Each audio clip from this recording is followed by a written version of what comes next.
ഗ്രാമകം നാടകോത്സവം 2025 പ്രചരണാർത്ഥം സുജിത് ചന്ദ്രശേഖരൻ രചനയും സംവിധാനവും നിർവഹിക്കുന്ന ലഘു നാടകം മൂക്കുത്തി.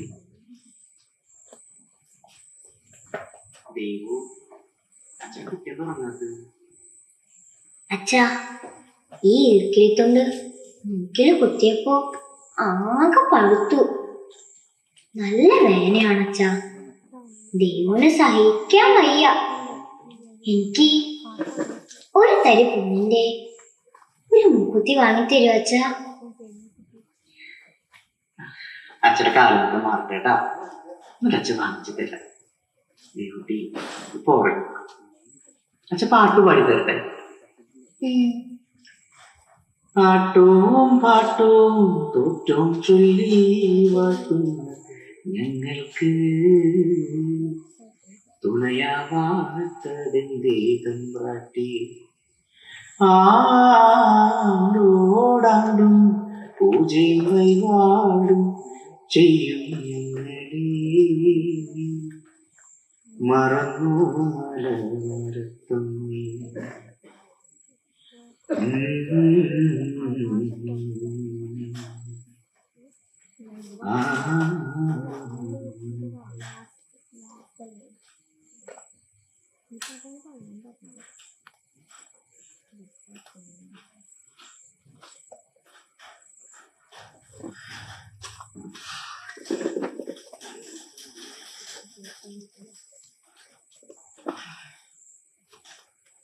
പണ്ടൊക്കെ സ്വർണ്ണ വാങ്ങാൻ ആൾക്കാരുടെ തിക്കും തരൂടെ. നാട്ടിൽ കല്യാണം നടക്കുമ്പോ പെണ്ണിന് വേണ്ട പൊണ്ണൊക്കെ പണ്ടിരുന്നത് ആ നാട്ടിലെ തട്ടാൻ. ഇന്നിപ്പോ എന്താ തട്ടാനി പണിയില്ല, പണിക്കൂലി കുറവ്, പണിക്കിഴില്ല എന്ന ബോർഡൊക്കെ കാണുമ്പോ അതിന്റെ പിന്നാലെ പോവല്ലേ. അല്ല അവിടെ കുറ്റമൊന്നും കാര്യമില്ല. സ്വർണ്ണത്തേക്ക് ഇപ്പൊ എന്താ വില? കഴിഞ്ഞിട്ട് 3 ദിവസമായി. അച്ഛൻ പൊന്നു പോലെ കൊണ്ടുവരുന്ന കടയാ, അതുകൊണ്ട് മാത്രം തുറന്നു വെച്ചിരിക്കുന്നതാ. ഇതിൽ ലാഭം ഉണ്ടായിട്ടൊന്നുമില്ല.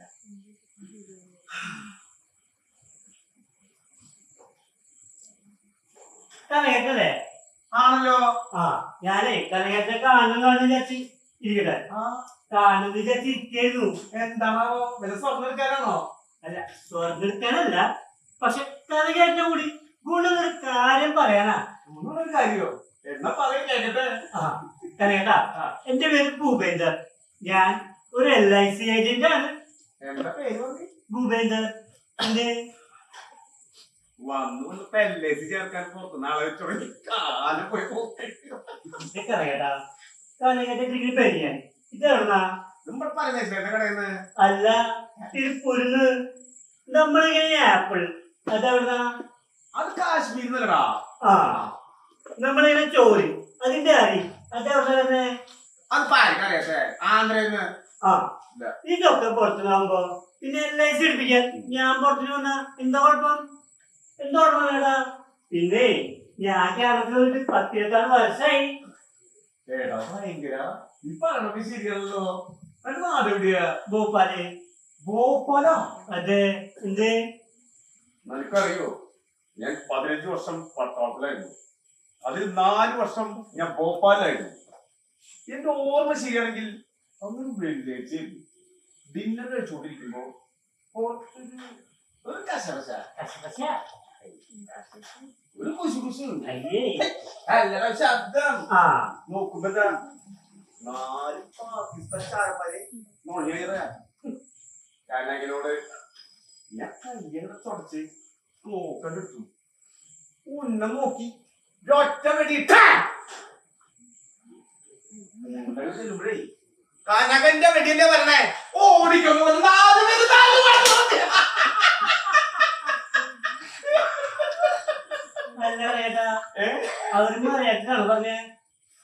അല്ലടാ, കനകൻ കാ ഗോലി ആ രഹാ ഹോ, ഭാഗോ ഭാഗോ എന്ന് പറഞ്ഞു.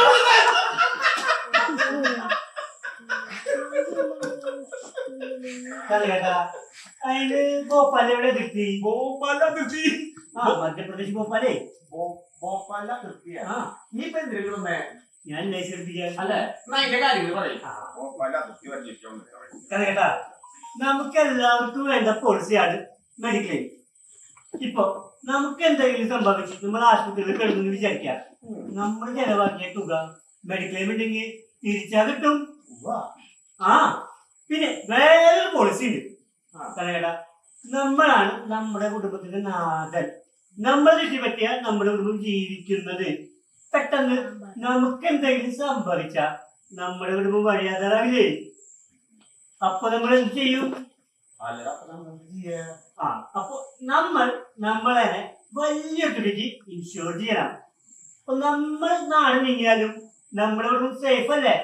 നമ്മൾ ഇൻഷുർ ചെയ്ത തുക നമ്മുടെ അവകാശങ്ങൾക്ക് കിട്ടും. അല്ലടാ, ഞാൻ ഇത്രയും വലിയ തുകയ്ക്ക് ഇൻഷുറൻസ് കിട്ടുന്നു വിചാരിക്കേ. ഈ പൈസ കിട്ടാൻ വേണ്ടിട്ട് എന്റെ പിള്ളേരെന്നെ എന്റെ തല വലിയ പൊളിക്കില്ലെന്ന് ആര് കണ്ടു? ഞാനിക്കിപ്പത്തെ പിള്ളേരെന്ന് അറിയിക്കട്ടാ. നീ പത്തൊന്നും വായിക്കാറില്ലേ? ആ പത്രമൊക്കെ വായിക്കാറുണ്ട് കേട്ടാ. അതിന് പിള്ളേർക്ക് സേഫ് ഒന്നുമല്ലോ. സ്വന്തം മകളോട് സ്വന്തം അച്ഛൻ കാമഭ്രാന്തി തീർക്കാം. നിധി കിട്ടാൻ വേണ്ടിട്ട് സ്വന്തം മക്കളെ ബലി കൊടുക്കാം. ഒരു കുട്ടി ജനിച്ചപ്പോൾ കഷ്ടകാലം തുടങ്ങിയെന്ന് പറഞ്ഞിട്ട് അതിനെ കൊന്നു പറയാം. അങ്ങനെ എന്തൊക്കെ ഈ നാട്ടിൽ നടക്കണേ കേട്ടാ. വരാനുള്ളത് വഴിയെ കണ്ടില്ല. ഇപ്പൊ നമ്മൾ റോഡിലൂടെ ഇറങ്ങി നടക്കുമ്പോ കാലിന് പിടിപെട്ട ആര് കണ്ടു? ഓടെ പോക്കില് ഒരു ടൂറിസ്റ്റ് ബസ് നമ്മളെ കൊണ്ടില്ലാന്ന് പറയാൻ പറ്റുമോ? ഒക്കെ പോട്ടെ, ഇരിക്കുന്ന ഭൂമി വീഴാൻ താഴോട്ട് പോയാൽ എന്തുറപ്പ്? അല്ല കേട്ടാ, ഞാൻ ഒരു പറഞ്ഞല്ലോ. ഞാൻ ഈ പറഞ്ഞതൊക്കെ കലകേട്ട് നല്ലതിന് വേണ്ടിട്ടാണ്. ആ കേട്ടാ, ഇനിയൊരു പോളിസി ഉണ്ട്. ആ പെൻഷൻ പ്ലാൻ. അതെ, പെൻഷൻ പ്ലാൻ. കൊറോണയുടെ 2 വാക്സിനും ഒരു ബൂസ്റ്റർ എടുത്ത് ഞാൻ പെൻഷൻ വാങ്ങണ്ടെന്ന് വിചാരിച്ചിരിക്കണേ. അതും ശരിയാ. അല്ല, എല്ലാം ഒരു വിശ്വാസല്ലേ? ആ പറഞ്ഞാണ് ശരി. ഞാൻ പോളിസി കിട്ടും വിചാരിച്ചാ മതിട്ടാ. നീ ചോദിക്കുമ്പോ ഞാൻ ചോള തരണ്ടേ? നീ ഇവിടെ വന്നിട്ട് ഇത്രയും നേരമായി. ആരെങ്കിലും ഇവിടെ കയറി വരുന്ന നീ കണ്ടാ? ഈ ഇരിക്കണ മുതലൊക്കെ ആരെങ്കിലും വാങ്ങിയിട്ട് ആ പൈസ എന്റെ പെട്ടിന് വീണാല് അത് എടുത്ത് നമുക്ക് തരാൻ പറ്റുമോ? മനസ്സിലാവുന്നുണ്ടോ ഭൂപേന്ദ്രൻ? ഇനി ലാഭം ഉണ്ടായിട്ടൊന്നല്ല. വെറുതെ പറയാ കേട്ടാ. കച്ചവടം ഇനി ഈ കടയിൽ തുറന്നു വെക്കോ? ഇത് എന്റെ അച്ഛൻ പൊന്നപ്പന്റെ കടയിൽ നല്ല പൊന്നു വേണമെങ്കിൽ പൊന്നപ്പൻ ചേട്ടന്റെ കടയിൽ പോകണം നാട്ടേക്ക് പറയാ. ഞാൻ പട്ടാളത്ത് വന്നപ്പോ സ്വന്തം മോളെ പോലെ നോക്കണ്ട ഒന്ന് ഇരിക്കുക. അതുകൊണ്ട് മാത്രം തോന്നു വെച്ചിരിക്കുന്നത് 3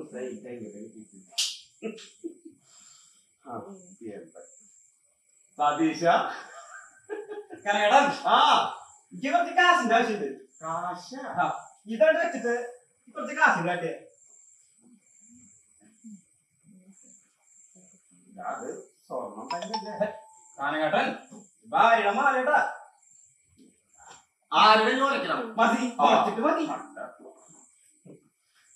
നമുക്കറിയാലോ ഇവിടെ കുറച്ച് പലിശ കൂടുതലുണ്ടെന്ന്. കാനകേട്ടൻ ഫ്ലൈറ്റ് ആർക്കറിയാത്ത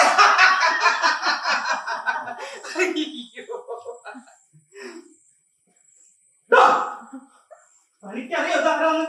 നീണ്ട 15 വർഷം ജന്മനാടിന്റെ മാനം കാക്കാൻ അതിർത്തിയിൽ നമുക്ക് വേണ്ടി കാവലിരുന്ന പട്ടാളക്കാരനാണ് നമ്മുടെ കാനകേട്ടൻ. ചൈനയുടെ അതിർത്തി അടങ്ങുന്ന ആക്രമണങ്ങളെ ചൂണ്ടുവിരക്കുണ്ട് ഇല്ലാതാക്കിയ ധീരൻ. പാകിസ്ഥാൻ ചാരന്മാരുടെ നുഴഞ്ഞുകയറ്റങ്ങളെ ഒറ്റ വടിയുണ്ട് നിർവീര്യമാക്കിയ ധൈര്യശാലിയായ പട്ടാളക്കാരൻ. കാശ്മീരിലെ മരം കോച്ചുന്ന തണുപ്പിൽ ചീറിപ്പാഞ്ഞു വരുന്ന വെടിയുണ്ടകൾക്ക് മുന്നിൽ വിരിമാറ് കാട്ടിയവൻ നമ്മുടെ കാനകേട്ടൻ.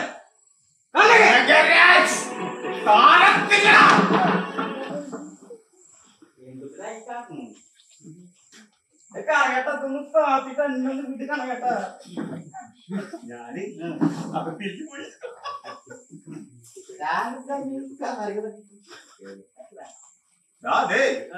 ഒരു പവന ഗ്രാമം കുറവുണ്ടല്ലോ. 6 ഗ്രാം ഉറച്ചു കളഞ്ഞിട്ട് മുത്തപ്പ. ഇതിനിപ്പൊരു 25,000 രൂപ തരാം. 25,000? അത് കുറച്ച് കുറവല്ലേ കേട്ടാ. സതീശ, നിനക്ക് നാളെ വന്നിട്ട് ഈ മുതൽ കൊണ്ടുപോകണം തോന്നുന്നുണ്ടാവണെങ്കിലേ 25,000 രൂപ മതി. വേണമെങ്കിൽ മതി, അല്ലെങ്കിൽ ഇതായിരിക്കുന്നു. നീ 25,000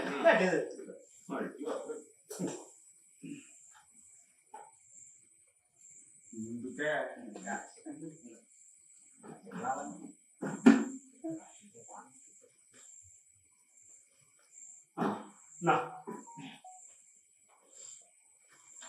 സഹിച്ചാ ഇതിലോ കിട്ടറാ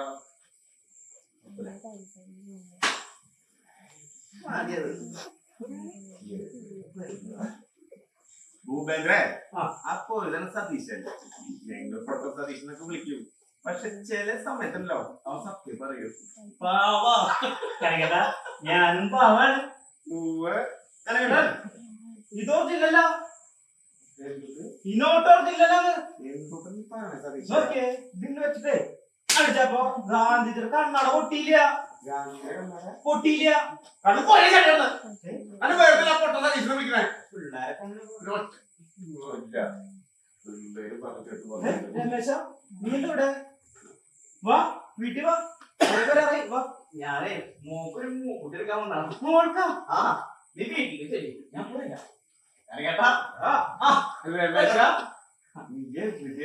കാണാൻ കിട്ടാറില്ലല്ലോ. നീ ഇത് പുറത്തേക്ക് അറിയില്ലേ?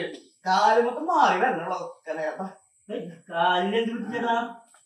ഒന്നും പറയണ്ട സാർ. പനിയുടെ ഇടയിലേ കട്ടറ് കൊണ്ട് കയറിയതാ. 3 ഓപ്പറേഷൻ കഴിഞ്ഞ കാലത്ത്. അല്ല രമേശ, എന്തപ്പോ നീ ഇവിടെ പോന്നേ? കനകേട്ടാ, ഞാനന്ന് വിറ്റ സ്വർണത്തിന്റെ കൂട്ടത്തിലേ ദേവന്റെ മൂക്കുത്തി കൂടി ഉണ്ടായി. അതിന് അവർക്ക് ഭയങ്കര സങ്കടമായിരുന്നു. ഞാനേ മോക്കൊരു മൂക്കുത്തി എടുക്കാൻ വന്നതാ. അത് പറയണ്ടേ? എനിക്കിപ്പോ കാശായൊന്നും ഇല്ല. കാശില്ലാന്നാ? അല്ല, ഒരാഴ്ച കൊണ്ട് കാശില്ലാണ്ട്? കാശില്ലാണ്ട് എങ്ങനെയാ രമേശ? ഞാൻ പുണ്യം കിട്ടാൻ വേണ്ടി തുറപ്പ് വെച്ചിരിക്കണം. അല്ലാതെ രമേശ നടക്കില്ലട്ടാ. അല്ല ഞാൻ പറഞ്ഞിട്ടാ. കുടിക്കാനെ കേട്ടില്ല, നടക്കില്ല. കിട്ടോ മൂക്കുത്തിനാണെങ്കിൽ മോളത്തേക്ക് പോകാൻ പറ്റില്ല. ഓർമ്മ വെച്ചപ്പോ തുടങ്ങിയതാ അവളുടെ മൂക്കുത്തി പ്രേമം. ആർക്കറിയാത്? എന്റെ മോളെ 1.5 വയസ്സ് മുതല് ലക്ഷ്മിയുടെ മൂക്കുത്തി പിടിച്ചിട്ടാ കിടന്നു പറഞ്ഞ. ലക്ഷ്മി എന്റെ ഭാര്യ. നല്ല രസം അവളുടെ മൂക്കുത്തി കാണാനേ. വിരിഞ്ഞ കുങ്കുമപ്പൂ പോലത്തെ കല്ല് പതിച്ചിട്ടുള്ള ഒരു മൂക്കുത്തി. വലിയ വീട്ടിലെ കുട്ടിയായിരുന്നവളെ. പഠിക്കണ കാലം തൊട്ടേ ഞങ്ങൾ ഇഷ്ടത്തിലായിരുന്നു. ഞങ്ങൾ വളർന്നപ്പോ ആ ഇഷ്ടം കൊണ്ട് വളർന്നു. അവസാനം അവൾക്ക് കല്യാണപ്രായമായപ്പോ അവള് ഞങ്ങളെ പിറ്റു വന്നു. കുറെ തല്ലിയിട്ട് കൂട്ടത്തിലെനിക്ക് കുറെ പട്ടിണികൾ നോക്കി. പാവം വീട്ടുകാര് പറയുന്നത് കേട്ടിരുന്നുണ്ടെങ്കിൽ എന്റെ കൂടെ ഇങ്ങനെ കഷ്ടപ്പെടുന്നുണ്ട്. രാജകുമാരുടെ പോലെ ജീവിക്കാൻ കുട്ടിയായിരുന്നേ. അതിന് അവൾക്ക് എന്താ കുഴപ്പമില്ല രമേശ? ഈ പൊന്നിലും പണത്തിലൊന്നും ഒരു കാര്യം കേട്ടാ. പരസ്പരം മനസ്സിലാക്കി ജീവിക്കാൻ പറ്റില്ലെങ്കിൽ പിന്നെ എന്ത് സമ്പത്തിട്ടായിട്ട് എന്താണ് കാര്യം? സതീശ, ഇതൊക്കെ പറയുമ്പോ പറയണല്ലേ, കാശിന് കാശിനെ വേണ്ട. ഈ കാലുമ്പോ മുറി പറ്റിട്ടേ 8 മാസമായിട്ട് ഞാൻ വീട്ടിലിരിക്കുക. പൊന്നു പോലെ നോക്കാന്ന് പറഞ്ഞിട്ട് വിളിച്ചിട്ട് വന്നതാ ഞാൻ ലക്ഷ്മിനെ. അവര് കമ്പനിയിൽ പാക്കിങ്ങിന് നിൽക്കുമ്പോ ഒരാഴ്ച പലിച്ച് കിടന്നാലേ തകർന്ന് പോവാന്നുള്ളൂ ഈ നാട്ടിലെ സാധാരണക്കാരുടെ സാമ്പത്തിക ഭദ്രത. അപ്പഴാ മാസങ്ങളായിട്ട് ഞാൻ വീട്ടിലിരിക്കണം. അവിടെ കൊണ്ടൊക്കെ ഒന്നിനും പറ്റില്ല. എന്നെ കൂടെ വന്നോ അന്ന് തുടങ്ങിയത് അവിടെ കഷ്ടകാലം. എന്റെ രമേശ, നിന്റെ ജീവിതത്തിൽ സുഖങ്ങൾ മാത്രം ഉണ്ടാവുമെന്നാണ് വിചാരിച്ചിരിക്കണേ. ഒരു കയറ്റം ഉണ്ടാവും, ഒരു ഇറക്കം ഉണ്ടാവും. ഇതൊക്കെ ജീവിതത്തിൽ വന്നുള്ള കാര്യങ്ങളാ. എന്റെ ജീവിതത്തില് ഇറക്കം മാത്രമുള്ള കാര്യമായിട്ടാ. ഈ കാലുമൊത്തം 3ാമത്തെ ഓപ്പറേഷൻ നടത്താൻ വേണ്ടിട്ട് കാശില്ലാണ്ടായപ്പോ ഞാൻ ദേവുവിന്റെ മൂക്കുത്തിയും കൂടി പോയി വാങ്ങിച്ചു. അവൾ ആ മൂക്കുത്തി ഒരു തന്നിട്ട് ആദ്യം ചെയ്തത് എന്തറിയോ? ആ ഓട്ട ഇറങ്ങി പോകാതിരിക്കാൻ വേണ്ടിട്ട് ഒരു ഇരുട്ടിയുടെ തുണ്ട് എനിക്ക് വെക്കാന്നുള്ളതാ. അവക്കറിയാം എന്നെങ്കിലും അവളുടെ അച്ഛൻ അവൾക്ക് വേറെ മൂക്കുത്തി വാങ്ങിച്ചു കൊടുക്കുന്ന ഒരു വിശ്വാസം അവളുണ്ടാവും. ഇത്ര നാളായിട്ടും എനിക്ക് പറ്റില്ലേ. ചേട്ടാ, കാലുമിട്ട് മാറിയിട്ട് പണിക്കിറങ്ങിയ ഇനിയും വാങ്ങിച്ചു കൊടുക്കാതെ പറഞ്ഞാൽ ചേട്ടന് സമാധാനിക്ക്. കറിയേട്ടാ ഓർമ്മയില്ല ദേവുവിന്റെ മൂക്കൂത്തിയത്? മോളെ 5 വയസ്സുള്ളപ്പോ ഒരേ വാശി അവൾക്ക് മൂക്കുകുത്തണം. ഞാൻ പറഞ്ഞു സൂചി കുത്തല് നല്ല വേദന എടുക്കും. അവള് കേട്ടില്ല. ലക്ഷ്മിയുടെ വാശി ഇറക്കി. അവസാനം അവള് പറഞ്ഞു, ഞാൻ ഈ മൂക്ക് കുത്തിയുടെ ചോറുന്നുള്ളൂ. എന്താ ചെയ്യാലേ? അവസാനം ഞാൻ അവളെയും കൂട്ടിട്ട് ഈ കലയേട്ട ചെയ്യാന്നേ. കലയേട്ട എന്റെ മോളുടെ മൂക്ക് കുത്തിയത് കലയേട്ട ഓർമ്മയില്ലേ? പിന്നെന്താ സാധാരണ കുട്ടിയോടെ മൂക്ക് കുത്തുമ്പോ കരയില്ലേ? കുട്ടി കരഞ്ഞില്ലേ? അവള് മൂക്ക് കുത്തിയ സന്തോഷത്തിൽ ചിരിക്കായിരുന്നു. കലയേട്ടാ ഒരാഴ്ചത്തെ സമയം തന്നാ മതി. കാശ് ഞാൻ അവിടെ തന്നെ കൊണ്ടുവരാം. മൂക്കുത്തി എനിക്ക് ഇന്ന് വേണമായിരുന്നു. ഇന്ന് കിട്ടിയില്ലെങ്കിൽ പിന്നെ എനിക്ക് അതിന്റെ ഉപയോഗമല്ലേ? അതുകൊണ്ട് തന്നെ കേട്ടോ രമേശ, ഇതൊരു മൂക്കുത്തിയല്ലേ? തല പോണ രസമല്ല. ഈ ആ കുട്ടീനെ പറഞ്ഞു മനസ്സിലാക്ക്. അച്ഛന് വയ്യ, പണിക്ക് പോകാൻ പറ്റുന്നില്ല. ഈ പണിക്ക് പോയിട്ട് കാശ് ഉണ്ടാകുമ്പോ പുതിയൊരു മൂക്കുത്തി വാങ്ങി കൊടുക്കാന്ന് പറയേ. അല്ല ഞാനെന്ത് ചെയ്യാനാ? സതീശ, ഞാൻ പറഞ്ഞില്ലടാ, കാശിന് വേണ്ട. സമാധാനിക്കടാ. നിന്റെ ലക്ഷ്മി അവളെ ഒറ്റയ്ക്കല്ലേ? നീ ഒന്ന് നിന്റെ കൂടെ വാടാ. നീ വേണ്ട മൂക്കുത്തി ഞാൻ എങ്ങനെയാ സതീശ? ഞാൻ മോളുടെ പുറത്തേക്ക് നോക്കുക. കടക്കാരൊന്നും വീട്ടിൽ നിന്ന് പോണില്ല. 2 ദിവസമായി വീട്ടിൽ അരിമുട്ട വെച്ചിട്ട്. ഇന്നലെ മുതലേ ഒവയില് നനച്ച തന്നെ കുട്ടി തിന്നുന്ന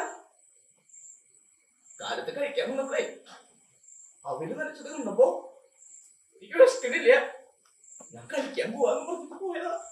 എന്റെ മോള് പേരയുടെ വെള്ളേ ഒരു മുഴുത്ത പേരയ്ക്ക കണ്ടപ്പോ വിശന്നിട്ട് പൊട്ടിക്ക കയറിയതാ.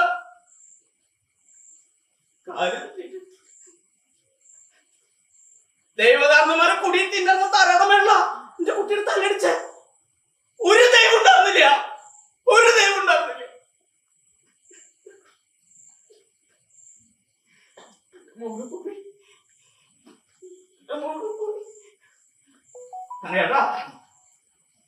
എന്റെ മോക്ക് ഒരാഗ്രഹം ഉണ്ടായിരുന്നല്ലോ, അവളുടെ മൂക്കുത്തി. ഒരച്ഛനായിട്ടും ഭർത്താവായിട്ടും തോറ്റ് നിൽക്കാൻ ഞാൻ. എന്റെ മോള് പോകുമ്പോ അച്ഛൻ വാങ്ങിച്ചു കൊടുത്തിട്ടുള്ള മൂക്കുത്തി ഇട്ടിട്ട് വേണം പോവാൻ. അതിനും കൂടി പറ്റിയില്ലെങ്കിൽ പിന്നെ ഞാൻ എന്താ അച്ഛനാടാ? ഏട്ടാ എന്റെ മോക്കൊരു മൂക്കുത്തി വേണം. കാശല്ലേ? എവിടെ തന്നെ കൊണ്ടുതരാം.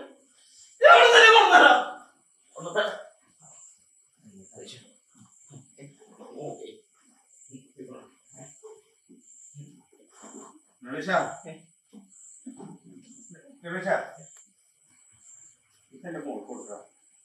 ഇവിടെ ഉള്ളത് എനിക്ക് നല്ലത്. പൈസ നോക്കണ്ട.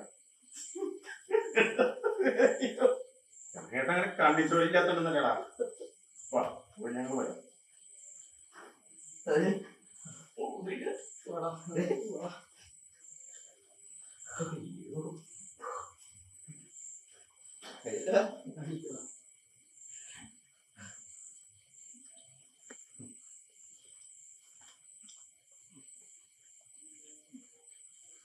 ദേവു അച്ഛൻ പറഞ്ഞില്ലേ അച്ഛനെ കുട്ടിക്ക് മൂക്കുത്തി വാങ്ങിച്ചു തരാന്ന്? അച്ഛൻ കൊണ്ടുവന്നിട്ടുണ്ട് കേട്ടാ.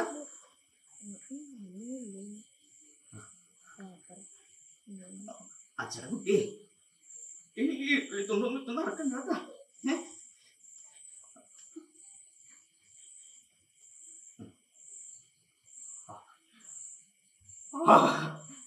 സതീശ മോള് സുന്ദരായിട്ടടാ.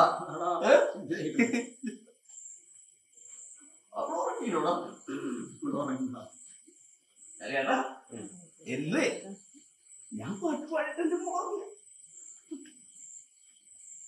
അച്ഛൻ പാട്ട് പാടി തരാട്ടോ. അച്ഛൻ കുട്ടികൾ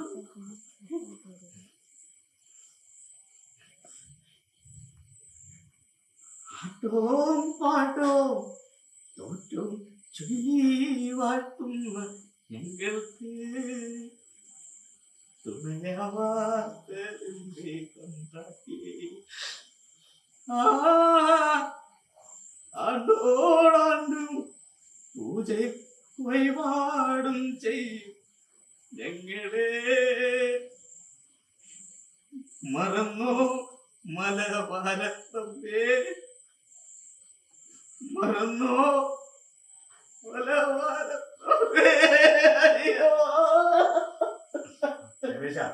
അയ്യോ ദേവാ ആട്ടും പാട്ടും തോറ്റും ചൊല്ലി വാഴ്ത്തുന്ന ഞങ്ങൾക്ക് തുണയാവാത്തതിന്റെ സമ്പ്രാട്ടി ആണ്ടോടോടും പൂജ്യം കൈവാടും ഞങ്ങളെ മറന്നു മലവാരത്തമ്മി മറന്നു മലവാരത്തമ്മി